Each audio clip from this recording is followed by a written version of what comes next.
Mark Lanier, que hizo las primeras dos lecciones, esas ya las tienen, están por escrito. Esta es una lección extra.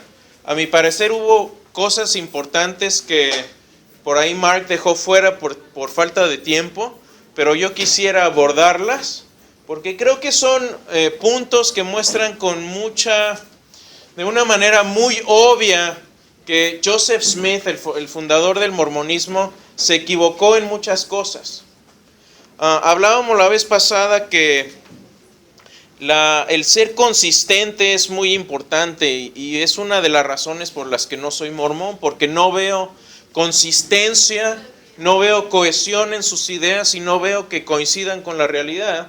Y aparte, cuando me dedico a estudiar y ver la historia y la vida de Joseph Smith, pienso que no era un profeta de Dios. Esa es mi perspectiva después de haber estudiado su vida a cierto detalle. Entonces les decía, es importante que lo que creamos sea consistente, debe tener consistencia con la realidad y debe poder explicar la experiencia humana y debe poder explicar lo que vemos fuera de nosotros también. Si una cosmovisión, es decir, la forma en que vemos la vida, no coincide con el mundo externo, debemos abandonarlo. Quiere decir que no es una cosmovisión que sea consistente. Entonces, esto es lo que he visto yo con el mormonismo. Veo mucha inconsistencia con el mormonismo. Veo inconsistencia entre lo que dicen y lo que han escrito con la realidad. Y es una de las religiones es una de las razones por la que no soy mormón. No solo eso, no voy a parar ahí. Creo que Joseph Smith fue consistentemente engañoso. Ahora, mi argumento no es que esto lo haya hecho con malicia, aunque se podría hacer el caso también. No quiero decir tampoco que los mormones no son sinceros en lo que creen o que son malas personas. Desde luego que tampoco eso es lo que estoy diciendo. Lo que sí estoy diciendo es que cuando Joseph Smith escribió y dijo cosas, fue en contra de la realidad. Y hoy vamos a demostrar algunas de estas cuestiones. Estas son algunas cosas que a mí me parecen muy obvias y muy evidentes de lo que escribió Joseph Smith, que muestran que no era un profeta de Dios.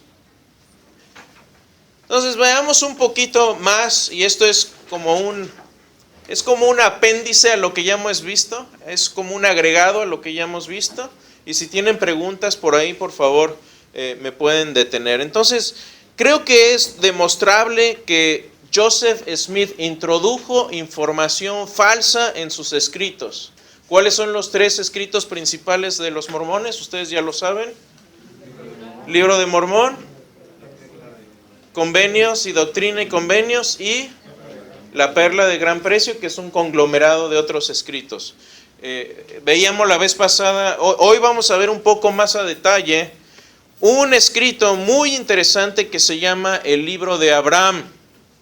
El Libro de Abraham es un libro que tiene su origen en un papiro egipcio. Sucede que por ahí en 1835 llega a donde estaba ahí en Utah, en Ohio es donde estaban ahora. Los mormones migraron de Nueva York, tuvieron persecución, se fueron a Ohio, y después de que murió Joseph Smith es donde terminan en Salt Lake City, guiados por Brigham Young. Entonces, esto fue antes, todavía estaba obviamente vivo Joseph Smith. Llega un mercader por ahí con momias y con algunos escritos egipcios en 1835, Michael Chandler se llamaba, y da una exhibición de estas momias y de estos escritos egipcios. Y en eso pasa Joseph Smith, ve alguno de estos papiros y dice: este escrito es de Abraham cuando estuvo en Egipto, y este escrito es de José el soñador, José que estuvo en Egipto. Y los compra. De hecho, hace una colecta, pide dinero a la iglesia para que se junten. juntan dinero y compran esos 2 papiros. Un dato interesante aquí es que la piedra Rosetta fue descubierta en 1799. ¿Por qué es esto importante? Porque esta piedra Rosetta tenía, aparte de jeroglíficos egipcios, tenía otros 2 idiomas, y fue la clave que utilizaron los egiptólogos para poder empezar a traducir jeroglíficos egipcios. Antes de esta época, por cierto, que fue Napoleón el que se trajo esta piedra a Europa, antes de esta época no era posible saber qué había en estos escritos. Pero Joseph Smith dijo, yo sí sé, porque tengo el poder de Dios para traducir este escrito. Y dijo, lo voy a traducir. Entonces se le dio permiso para examinar estos escritos. Y como les dije, dijo, este es de Abraham y este es de José, los voy a traducir. Bueno, sucede que los traduce. En 1842, Joseph Smith termina su traducción del libro de Abraham. Por cierto, el libro de José nunca lo tradujo.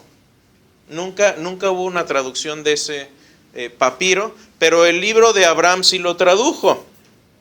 Y sucede que después de que hizo su traducción, se pierde el manuscrito. Entonces ya no hubo forma de ver si la traducción que hizo Joseph Smith había sido algo fiel o fue algo que se arrancó de la manga.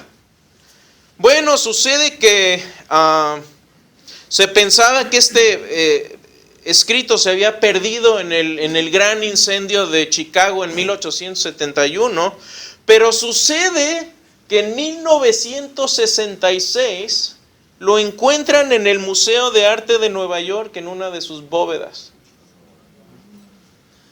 Esto fue súper interesante porque la iglesia mormona dijo, ya vamos a tener forma de callar a todos los detractores de la iglesia mormona y vamos a comprobar que lo que tradujo Joseph Smith era correcto, aún antes de haber tenido la piedra Rosetta para traducirlo.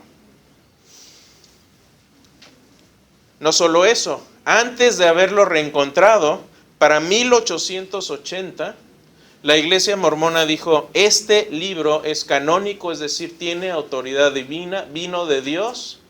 Lo tradujo Joseph Smith directamente por palabra de Dios y lo canonizaron el libro. Es decir, tiene autoridad directamente de Dios. ¿Cuál es el veredicto? ¿Quieren ver la traducción? Veamos la traducción. Así es como empieza el libro de Abraham. Del lado izquierdo tengo la traducción de Joseph Smith, como empieza el libro de Abraham, y dice, en la tierra de los caldeos, en la morada de mi padre, yo, Abraham, vi que me era necesario buscar otro lugar donde morar, etcétera, etcétera, etcétera. Lo pueden ver, está en lds.org, lo pueden encontrar, pueden leer todo el libro de Abraham completo.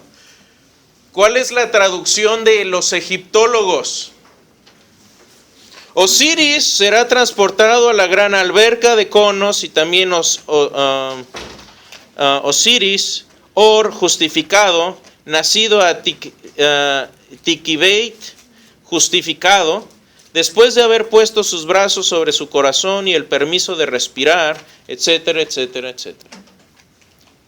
Pregunta, no necesitamos ser egiptólogos para saber esto. ¿Se parecen? ¿Se parecen los dos escritos? Algunos otros detalles. Si ustedes se fijan si ven el papiro original, van a ver que tiene unas partes acá perdidas. Este es el papiro original. Y obviamente la cabeza no está en el papiro original y tampoco la parte de la mano. Lo que Joseph Smith interpretó, dijo, bueno, este es Abraham que está a punto de sacrificar a su hijo Isaac. Entonces le pone un cuchillo en la mano y le pone cabeza de hombre. Sin embargo, sabemos por medio de los egiptólogos, que por cierto, tanto los egiptólogos mormones como seculares aceptan esto, aceptan que la traducción fue incorrecta. ¿Por qué? Porque este libro se llama, ese es un libro funerario, es una variante del libro de los muertos, The Book of the Dead, que eran instrucciones para cómo embalsamar a los muertos. Entonces realmente esto que Joseph Smith interpreta como Abraham a punto de sacrificar a su hijo Isaac, no es más que básicamente Horus, el dios Horus que está embalsamando a un muerto. ¿Cuál es la respuesta? No se preguntaran ustedes, ¿qué dijo la iglesia mormona después de que sucedió esto? ¿Quieren ver la respuesta? Porque yo quise saber, ¿qué fueron lo que escribieron como respuesta la iglesia, los líderes mormones? Esto fue lo que escribieron ellos. Obviamente esta traducción es falsa y los papiros egipcios, escribí aquí, no tienen nada que ver con Abraham. Son escritos funerarios típicos del libro de los muertos y sus variantes posteriores. Por cierto, este específico papiro se llama Libro de las Respiraciones, así es como le han puesto, y fue escrito en el periodo de los Ptolomeos en Egipto, que corresponde al año 50 antes de Cristo al 50 después de Cristo. ¿Cuándo vivió Abraham? Como 2000 años antes de eso. ¿Pudo haber escrito Abraham esto? No. ¿Cómo responde la iglesia mormona a esto? Bueno, ahora vamos para allá. Hay otro escrito que él tradujo también, que venía como parte de estos escritos egipcios y lo tradujo también. Esta es la... ¿Sí? ¿Qué sabemos de Michael Chandler? Él era simplemente estaba exhibiendo momias y estaba exhibiendo papiros egipcios. Él no fue y le dijo, hey, mira, te vendo aquí un papiro de Abraham. No tenía absolutamente nada que ver. No sé más de él, no sé cuál era su... Obviamente él estaba tratando de ganarse la vida haciendo exhibiciones de momias egipcias. No, los papiros eran originales. De hecho, la iglesia mormona reconoció que ese fue precisamente el papiro que utilizó Joseph Smith, porque todavía tenía sus notas por detrás. Entonces la iglesia mormona acepta que ese fue precisamente, específicamente el papiro que tradujo Joseph Smith. No había duda de eso. O sea, de eso no tiene controversia, ni con mormones, ni con gente fuera de la iglesia mormona. Hay otro pedazo de papiro que él tradujo, y les voy a leer la traducción de esto. ¿Se acuerdan qué hay en el planeta Kolob? Ahí es donde está Dios, según ellos. Kolob, que significa la primera creación, la más próxima a la celestial, o sea, a la morada de Dios. Se halla contigua a Kolob, llamado Olivish por los egipcios, y constituye la siguiente gran creación regente cerca de lo celestial, o sea, el lugar donde Dios mora. Esta es la traducción del papiro que les acabo de mostrar. Se llama Enishko On Dosh en egipcio. Este también es uno de los planetas regentes, y los egipcios dicen que es el sol y que recibe su luz de Kolob por conducto de Ka-e Van Rash, que es la magna llave. ¿Qué dicen los egiptólogos de este escrito? En realidad es un amuleto funerario bastante común llamado hipocéfalo, llamado así porque se colocó bajo, es decir, hipo, ese es el prefijo griego, debajo de, y céfalo es cabeza. Su propósito era de mantener mágicamente a los muertos calientes y proteger el cuerpo de profanación por ladrones de tumbas. Esto viene del Instituto de Investigaciones Religiosas y conocemos de estos amuletos porque era una práctica común en los embalsamamientos de momias. Interesante. ¿Cómo tradujo Joseph Smith estos escritos? Bueno, y tenemos bastantes testimonios de cómo lo hacía. Tenemos aquí uno de ellos. Emma Hale Smith, que fue una de sus esposas, escribe después en 1879 escribe esto, parte de sus memorias. Escribía para tu padre con frecuencia, escribía día tras día, a menudo sentado en la mesa cerca de él. ¿Y él cómo estaba? Sentado con la cara enterrada en su sombrero, con la piedra en ella. ¿Cuál es la piedra? La piedra vidente con la que él veía el mundo espiritual. Y dictando hora tras hora sin nada entre nosotros. Entonces el método de traducción era poner la piedra vidente dentro del sombrero, meter la cabeza del sombrero, precisamente la misma técnica que le costó que lo demandaran por no haber encontrado un tesoro que se comprometió años antes. La misma técnica. ¿Ok? ¿Cuál es la respuesta de la iglesia mormona? Esto es lo que dicen ellos. La veracidad y el valor del libro de Abraham no pueden establecerse mediante un debate académico en cuanto a la traducción y la historicidad del libro. La naturaleza del libro de Abraham como libro de escritura reside en las verdades eternas que enseña y el poderoso espíritu que transmite. El libro de Abraham imparte profundas verdades acerca de la naturaleza de Dios, su relación con nosotros como sus hijos y el propósito de esta vida mortal. La veracidad del libro de Abraham se conoce en definitiva mediante su estudio dedicado de las enseñanzas, la oración sincera y la confirmación del Espíritu. Es decir, no les importa la evidencia, no les importa cómo se tradujo, cómo vino, de dónde salió. Ellos dicen, bueno, tiene verdades eternas y ya. Es decir, así lo creemos nosotros y así lo decimos. Déjenme, estoy escribiendo un libro acerca de la fe ciega. Amigos y hermanos, nosotros no tenemos fe ciega. Nunca ha sido fe ciega. Y el cristianismo nunca va a ser acerca de fe ciega. Va a ser otro tema para otro tiempo. Les digo, tengo casi un libro completo y escrito del tema. Lo voy a dar eventualmente. Pero el cristianismo está basado en el hecho de la resurrección de Jesús. ¿Cómo sabemos que esto sucedió? Bueno, hay varias formas, pero lo podemos saber históricamente usando los mismos filtros que estamos usando para analizar todas estas ideas. Los mismos filtros podemos usar.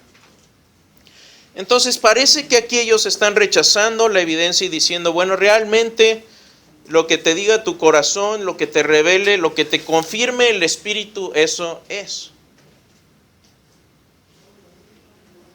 Ahora, muchas veces, honestamente, como cristianos, a veces hacemos lo mismo. Ouch. ¿Por qué? Porque el Espíritu me lo reveló, el Espíritu me lo dijo. Sí, está bien. Yo no digo que haya algo mal con eso. Pero sí, los escritos en los que nos hemos basado no corresponden con la realidad. Y son falsificables, entonces estamos perdiendo el tiempo. Y eso mismo dice Pablo en 1 Corintios 15.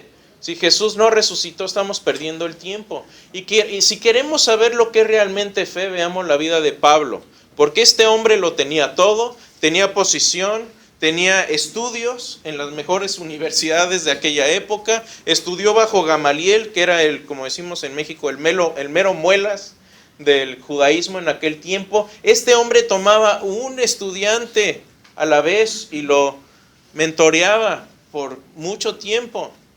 Era un hombre brillante, era un hombre de letras y era un hombre judío. Él mismo se dice, yo soy hebreo de hebreos, fariseo, y en cuanto a la ley celoso. Por eso perseguía a los cristianos, por eso los mataba. Él no tiene problema en admitir eso, no lo dice con orgullo, pero lo dice, es parte de lo que yo era. ¿Por qué cambió? Porque fue testigo del Jesús resucitado. ¿Qué fue lo que ganó? Vean segunda de Corintios 4, vean la lista. Es una lista como de 15 perks cristianos.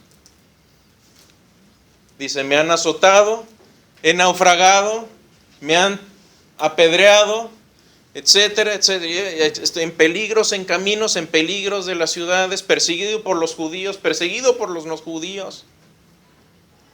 Y finalmente, no agrega obviamente él esto a su lista, pero podríamos agregar decapitado en Roma en el año 65. ¿Y saben por qué lo hizo? Porque él decía esto: tengo un tesoro escondido más grande. Y él derramó su vida, Pablo derrama su vida para compartir ese tesoro de la resurrección con los demás. Alguien que está, alguien que desecha todo lo que tenía Pablo para derramar su vida de esa manera, ¿es porque era un tonto, un loco? ¿O porque realmente tenía una convicción seria? Y el haber sido perseguidor de la iglesia a mí me dice, este hombre tuvo una experiencia real con Jesús que le cambió la vida. Y lo que es más, Pablo estaba en posición de saber si lo que había creído era falso o no. Vean Gálatas, el final de Gálatas 1 y el principio de Gálatas 2. Ahí Pablo dice, estuve con los apóstoles, después dice, estuve 14 años, regresé después de estar hablando el evangelio por todas partes, y hablé con ellos y les dije, corríjanme si lo que estoy enseñando está bien o mal. ¿Y qué les dijeron los apóstoles? Que por cierto entre ellos estaban Juan y Pablo. ¿Qué fue lo que dijo? Perdón, y Pedro. ¿Qué les dice Juan y Pedro? Me dieron la diestra de compañerismo, como diciéndole, Pedro, el evangelio que tú estás predicando es el mismo que nosotros hemos predicado y es el mismo evangelio por el que dieron su vida. Muy diferente a la vida de Joseph Smith, donde nadie nunca vio una sola de las tabletas de oro que supuestamente tradujo. Y después los que según esto la vieron de manera espiritual se retractaron. Usamos los mismos criterios y los mismos filtros. ¿Alguna pregunta de esto del libro de Abraham? Creo que es una de las evidencias más obvias de que Joseph Smith realmente estaba... Sí. ¿Como peyote o qué? No sé cuál era su intención, pero obviamente a mí no me convence que era un profeta de Dios. ¿Alguna otra pregunta, comentario? Un comentario. Yo creo que les compartí que mis vecinos son mormones. Y hemos establecido una relación con ellos muy buena, muy bonita. Pero todavía no hemos entrado en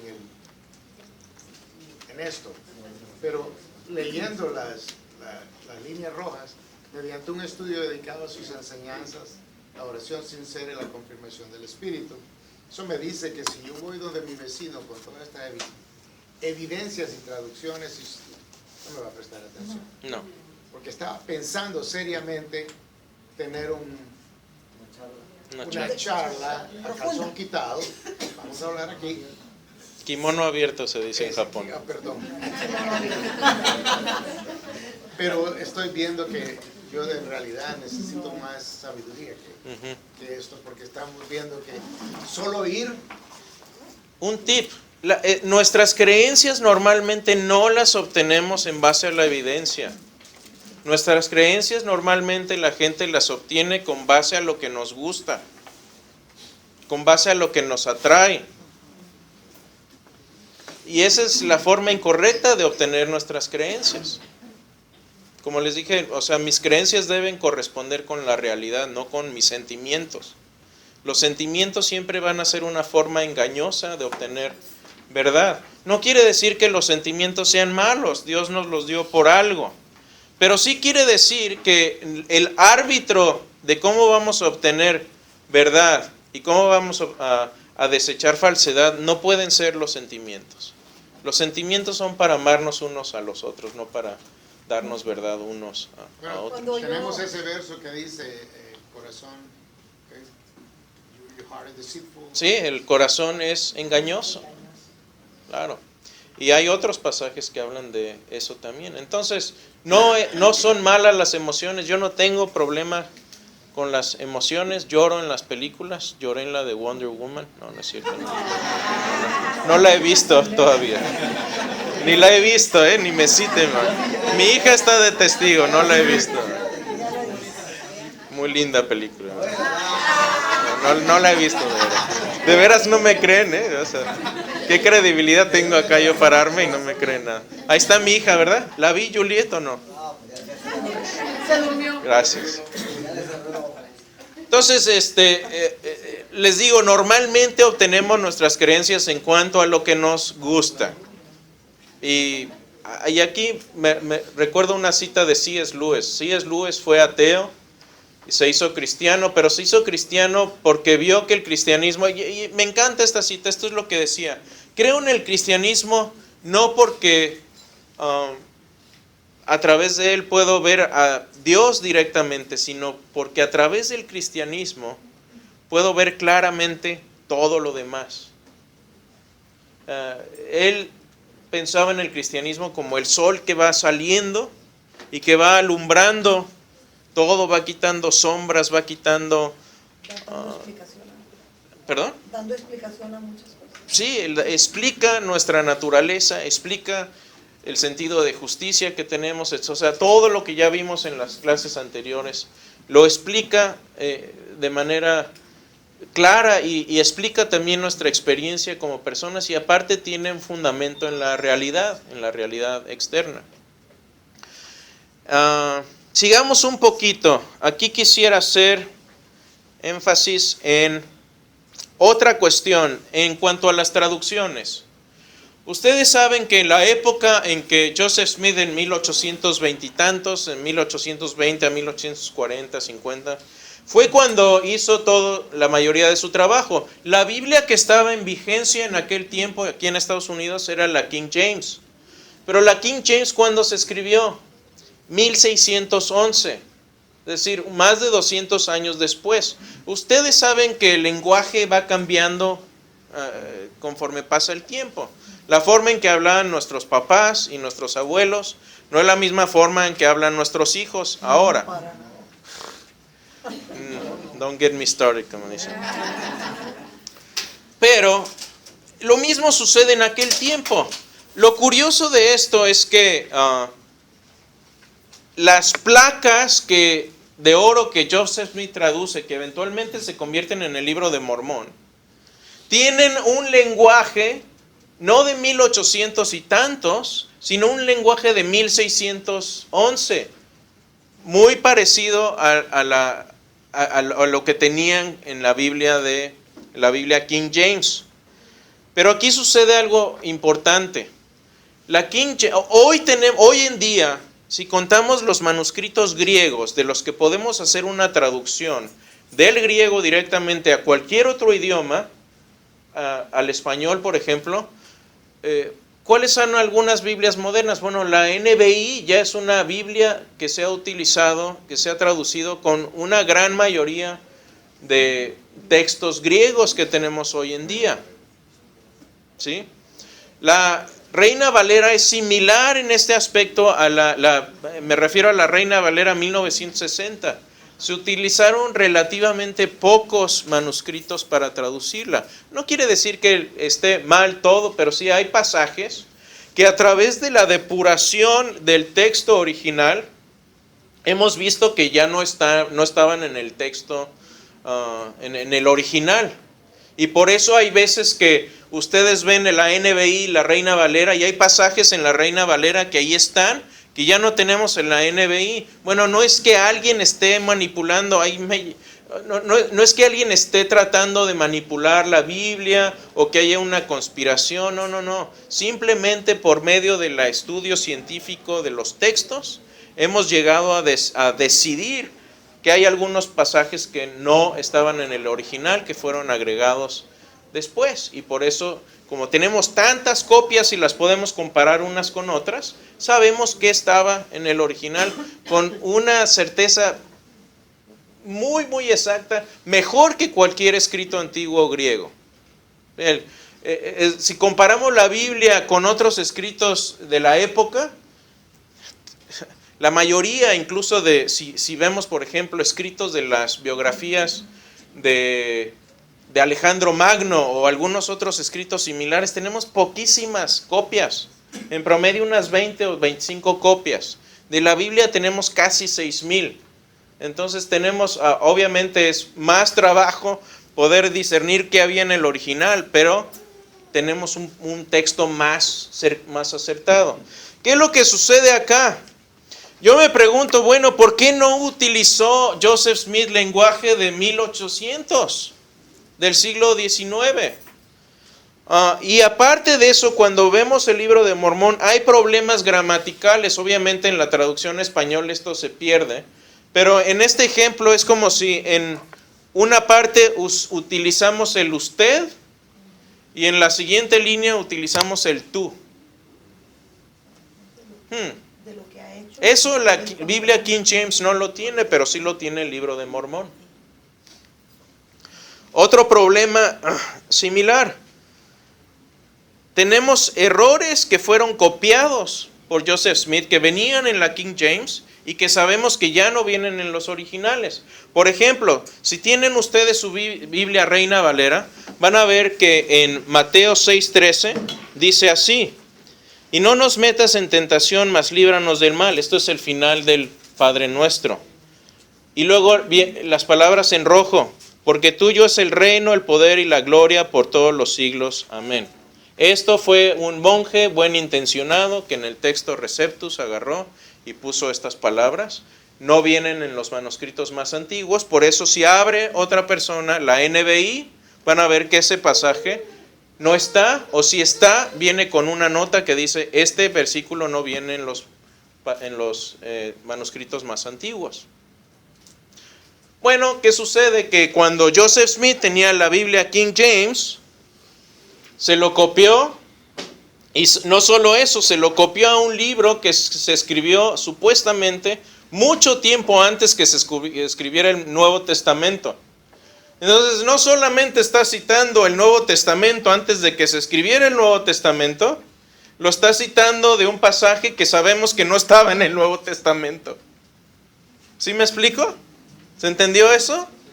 Porque en tercera de Nefi 13:13 dice, y no nos dejes caer en tentación, mas líbranos del mal, porque tuyo es el reino y el poder y la gloria para siempre. Amén.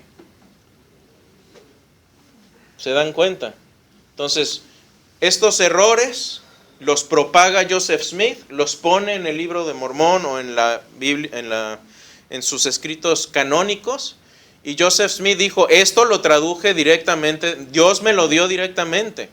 No fue una interpretación, no fue fue él con el sombrero dentro de viendo la piedra, dijo, esto me lo mandó Dios y así lo tradujo Dios y así lo escribí yo.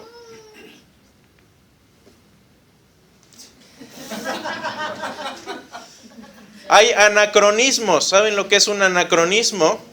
Es cuando tenemos algún objeto que está fuera de tiempo. Es decir, cuando vemos películas de Star Wars y salen con el Rolex ahí o alguna cosa así. No es Rolex, ojalá fuera. Pero, o sea, ¿me entienden? Es como si Abraham Lincoln se estuviera echando un selfie con una Apple, con un iPhone. Obviamente no había iPhone en ese tiempo. Bueno, este mismo problema le sucede a Joseph Smith y esta parte es súper interesante. Voy a ir un poco más rápido porque quiero terminar esto. Dichos y frases supuestamente dichas por algunas personas miles de años o cientos de años antes de que Jesús existiera. Cita a Jesús en el Nuevo Testamento o a otra persona en el Nuevo Testamento Pero según esto, fue escrito esto 588 años antes de Cristo. Por ejemplo, si ustedes toman en el Nuevo Testamento estas palabras de Jesús, dice: yo soy la puerta, el que por mí entrare será salvo, y entrará y saldrá y hallará pastos. Yo soy el buen pastor y conozco mis ovejas, y las mías me conocen. También tengo otras ovejas que no son del redil, aquellas también debo traer y oirán mi voz, y habrá un rebaño y un pastor. ¿Qué dijo Nefi en el año 588 antes de Cristo en América?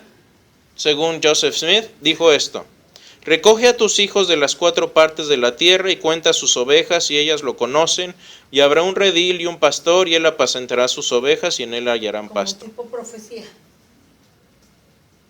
No, de esto supuestamente lo dicho por Nefi en el año 588 antes de Cristo en América. Acuérdense que ¿quién era Nefi? fue uno de los descendientes de los hebreos, de las tribus perdidas, de los lamaitas y todo esto, que llegaron a América. O sea, recuerdan que lo que sucede en estos pasajes es lo que sucedió en América después de que estas tribus perdidas de Israel llegaron a América. De ahí es, según ellos, de donde descienden los indios americanos, los mayas, los aztecas y todos ellos.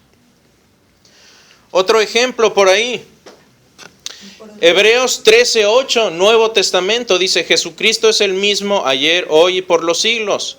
Primera de Nefi dice: porque Él es siempre el mismo ayer, hoy y para siempre. 500 años antes de que el Nuevo Testamento se escribiera. Otro ejemplo.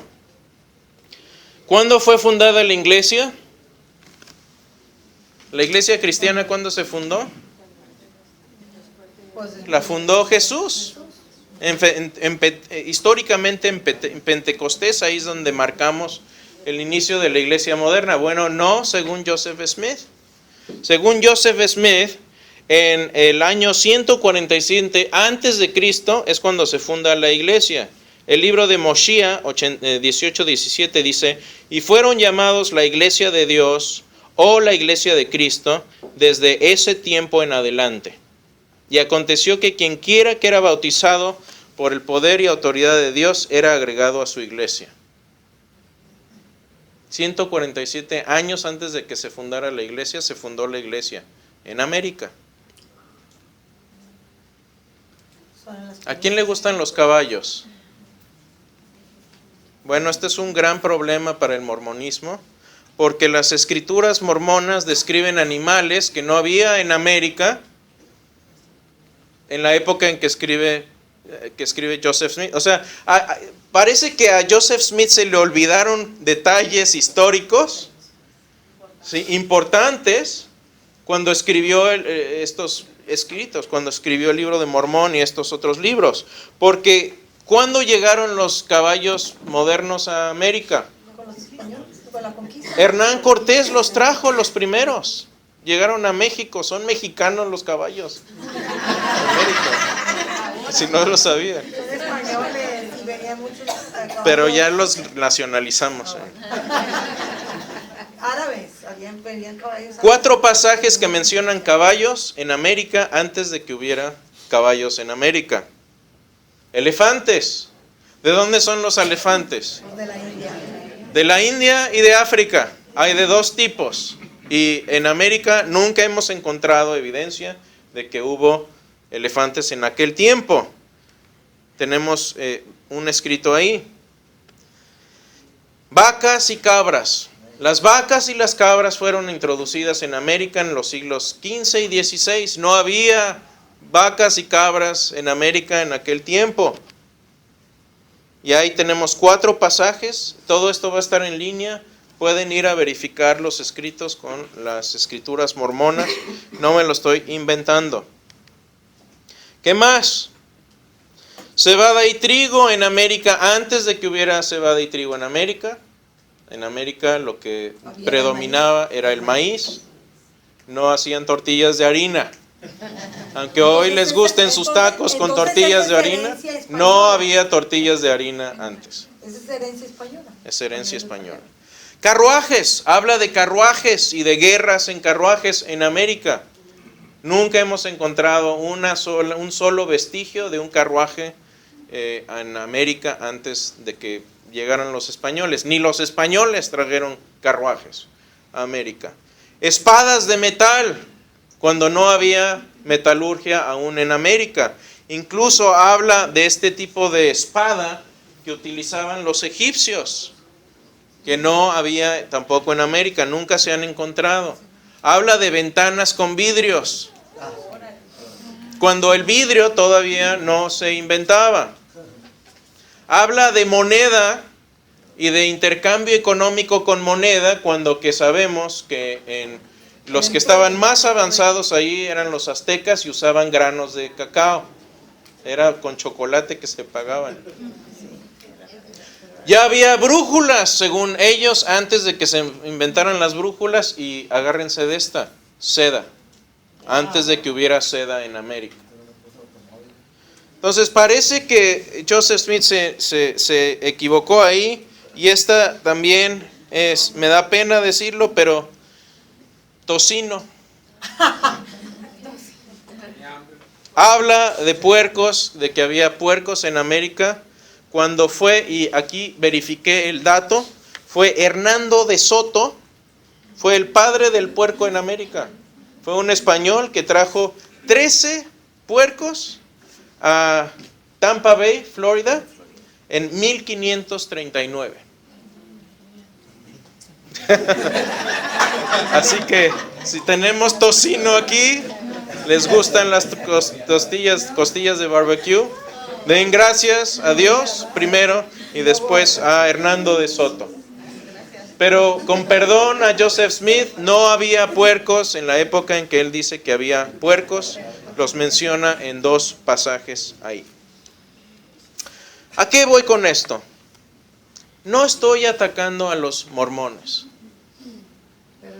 Como dijo Francisco, yo conozco a muchos mormones y son gente muy amable, son gente que ama a sus familias.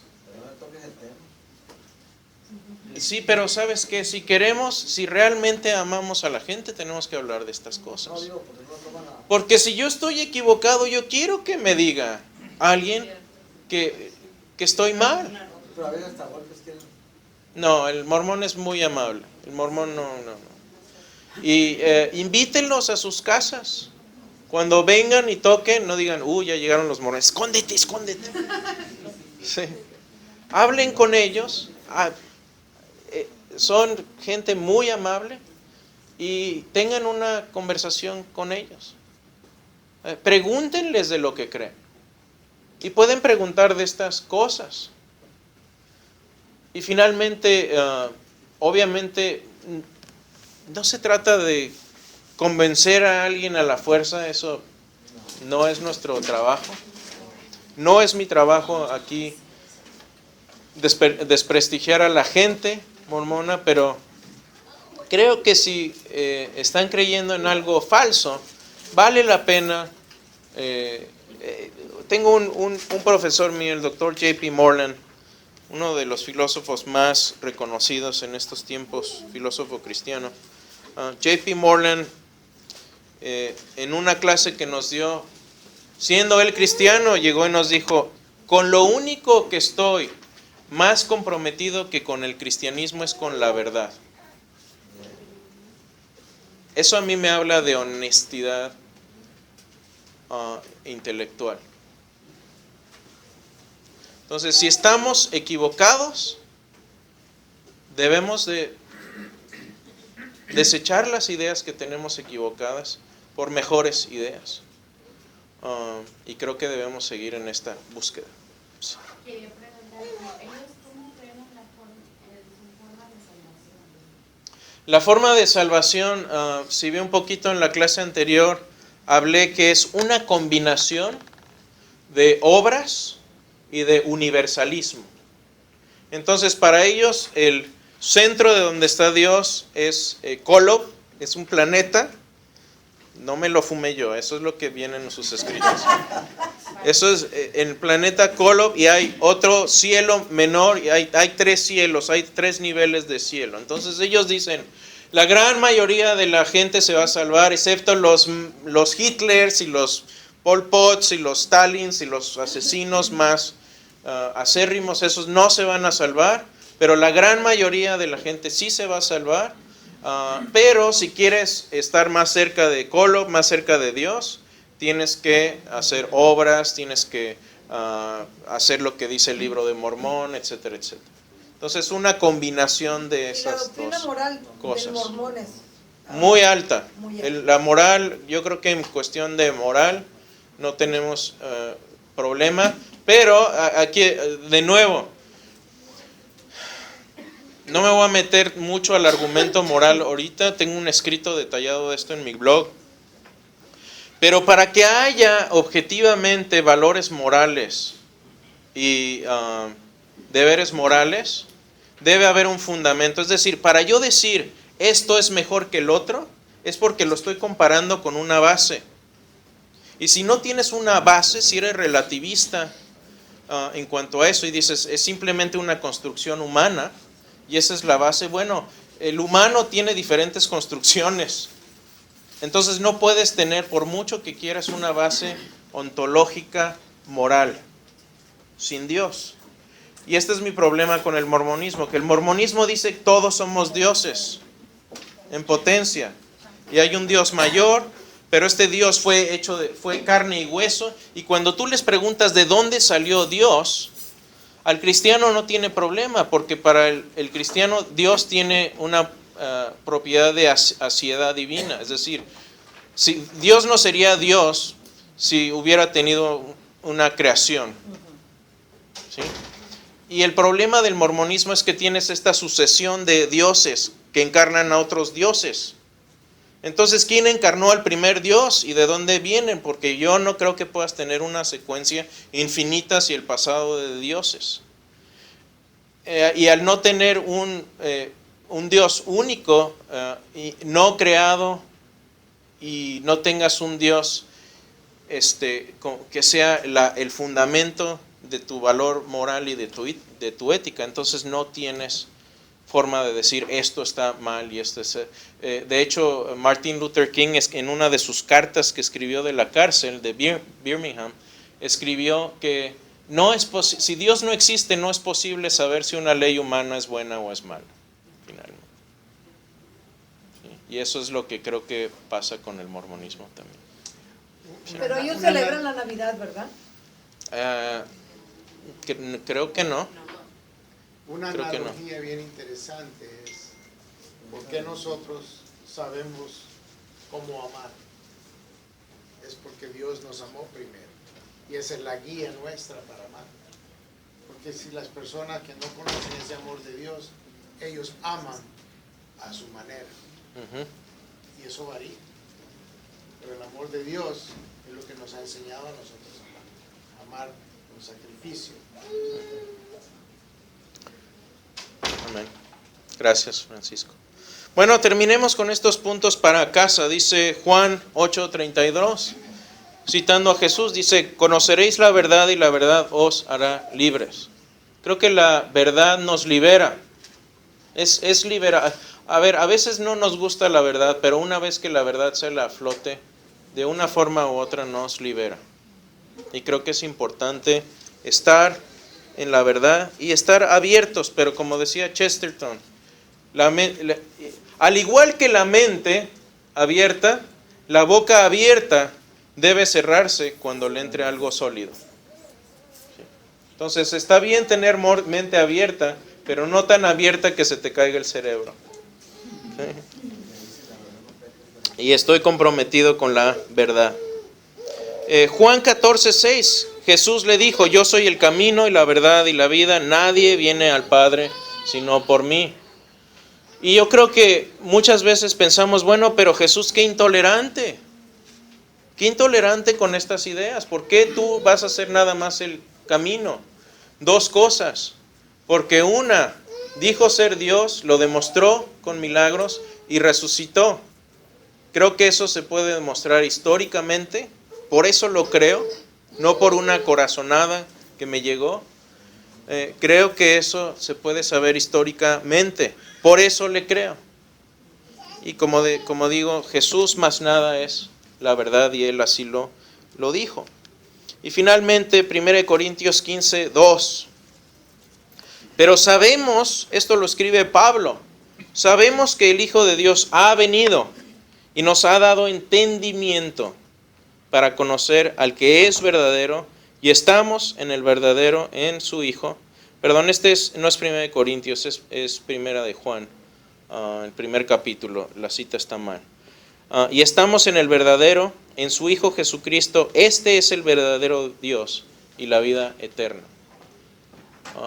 Creo que Pablo es una buena guía para esto. La palabra entendimiento que él utiliza aquí es pensar profundamente acerca de algo. Y implica una reflexión profunda. Yo creo que cuando reflexionamos profundamente acerca de estas cosas, las palabras de Jesús van a resurgir. Yo soy el camino, la verdad y la vida. Y si lo demostró y nos dio suficiente prueba de ello, como creo que lo hizo, creo que debemos creerlo.